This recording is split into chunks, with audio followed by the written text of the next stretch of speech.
صباح الخير. Assalamu alaikum wa rahmatullahi wa barakatuh. Wa Juma Mubarak. I love Juma.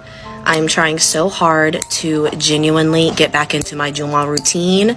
It really is just made a huge change in my life, and I can tell a huge difference whenever I fall out of it. I like to remember that the Prophet ﷺ would make taking care of himself a priority and like sacred on Fridays. He clipped his nails, he shaved, he made ghusl, he put on his best clothing, etc. And so that is exactly like what I try to do.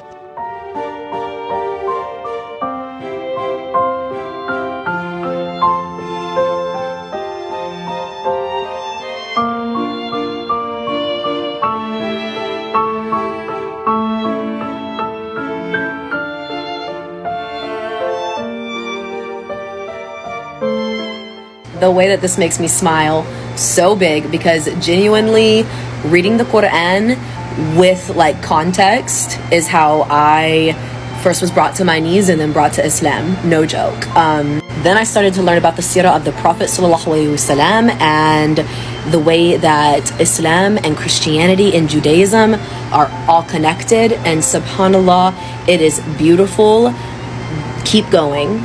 And subhanAllah, I remember like learning about how post 9/11, the uprise in Islamophobia was so severe, but it was partnered with a mass conversion of people to Islam, because they see what's happening. So many people will hear about it and will want to know. They want to be curious, and they will start looking, they'll start asking questions, and they will find the truth, and that is Islam. Subhanallah. And I already know what's happening now.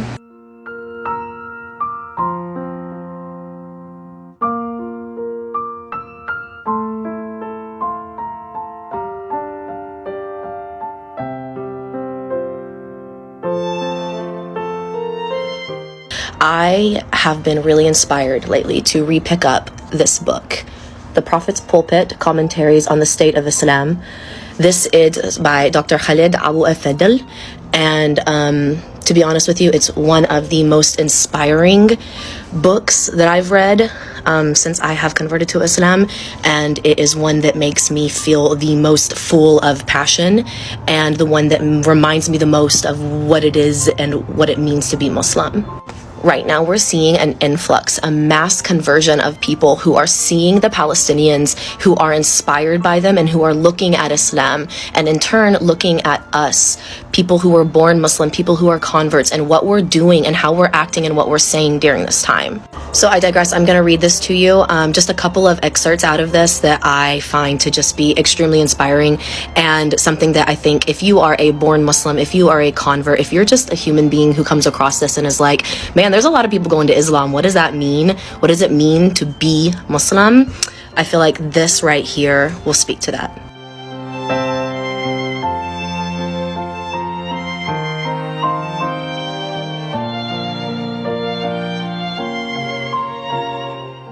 Just a reminder, if it's prayer time wherever you are at, try your best to stop whatever it is that you're doing, make wudu, and go pray, because even though it might be really, really difficult, there's so much reward in making Allah first. And the thing is that like I speak to myself first.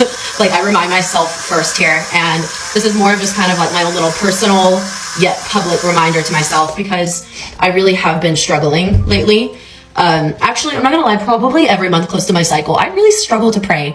Do any other women have that same like experience? I have a harder time connecting. I have a harder time just dropping whatever I'm doing and like getting to it and like connecting with my creator. I don't know.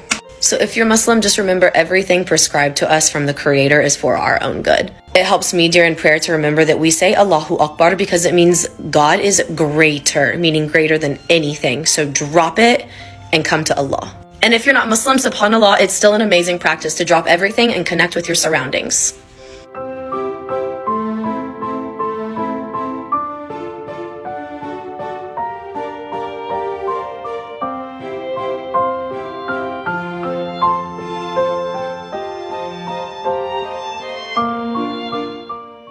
So when I first was converting to Islam, one thing that I was absolutely obsessed with was science. And one thing that really drove me was how much science was involved with Islam. So I dove into this and I reached out to one of my favorite sheikhs, Shohab Webb, and he actually confirmed this for me. So I nerded out so hard because like I came up with that theory when I read it myself and then it was confirmed. So I was like, I'm kind of smart. Oh my God. So in the Quran, Surah 32, Ayat 4, I believe, it discusses how God spends aeons creating the earth. Now, it specifically mentions 6, and humans, as we interpret aeons, we interpret that as billions. And the Quran specifically mentions 6 aeons, right?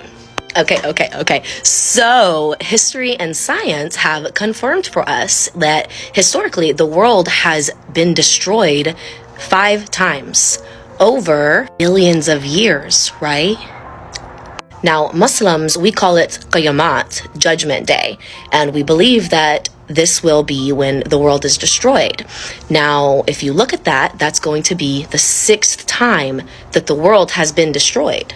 So I'm reading this and I'm like, hold on, this has to be connected, right? Like, is the Quran literally telling us 1500 years ago that we're going to confirm that the world has been destroyed 5 times over billions of years and that there's going to be one final time, Judgment Day, right? We expect one more time. If you follow any Abrahamic religion, like you believe in Judgment Day.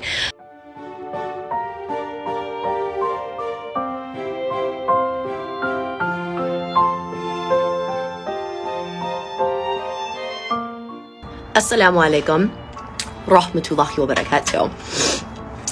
What does Quran chapter 2 191 through 193 say? I love this question. Now before I get started, I want to just briefly show you guys what translation I purposely am using right now because I absolutely love and adore it and I was going to share it anyways.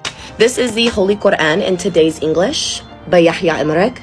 I personally absolutely love and adore this book because the language and the verbiage used is so much more intentional and it is such a great representation of the true meaning of what the Quran is saying in these ayats. I love it. Whenever you translate from Arabic to English, sometimes you can lose context and sometimes they don't choose the best words to represent what it means. You don't have this problem with this book. Also, when it comes down to it, the revelations from the Quran all have tafsir. They all have context. They all have deep research that goes into what they mean and their purpose. Bismillah, let's get into it. Let's see what you're so curious about. It would be best for their husbands to reconcile with them in that case, if they were inclined to reconcile. Remember that women have rights just as men do in all fairness, though men have been given an edge over them. And Allah is powerful and wise. 191. A divorce pronouncement can only be revoked twice. After that, they must either reconcile one and for all and stay together lovingly, or they must end the relationship in a spirit of all fairness. 193. You men are not allowed to take back anything you gave to your wives unless both sides fear breaking the rules by Allah. All right, so 191 through 193. So I guess you're curious about probably 191, right? That's what most people try to tell us women, that if we come to Islam, we're going to be oppressed, right? That's what you're getting at? Bless your heart. Let's talk about it. Here's the tafsir for verse 190. Remember that women have rights just as men do in all fairness, though men have been given an edge over them. Tafsir. The edge that this verse refers to is the fact that men are obligated to care for women and thus have more responsibility. This translates into a few seemingly inequitable things at first, such as men who receive twice inheritance of a woman. However, the seeming advantage actually rebounds back upon them, for men are responsible to spend of their money on their family, while women are not obligated to do so. Further, men must pay a dowry to their brides and also support their elderly parents and all other disadvantaged relatives. When Allah specifies that men have obligations, responsibilities, edges over women, it's not referencing our rights to humanity, to fairness, to life, to meaning that we are equal in all aspects of equality. It's talking about equity. In Islam, my husband would receive significant more inheritance than, let's say, if he had a sister. Why? because my husband is responsible to take the money that he receives and give it to his family and make sure that he is providing for his family. He is obligated to Allah for that. Whatever money that the woman receives, that is her money. She does with it what she wants. She does not have to do anything for a man or anyone else. So yeah, men have been given an edge. That edge is responsibility. It's additional obligations. It's to be uplifting and upholding women. That's what that edge is. So no, you cannot twist my religion. You cannot twist words of Al-Quran to make me fear my religion or feel less about who I am within my religion.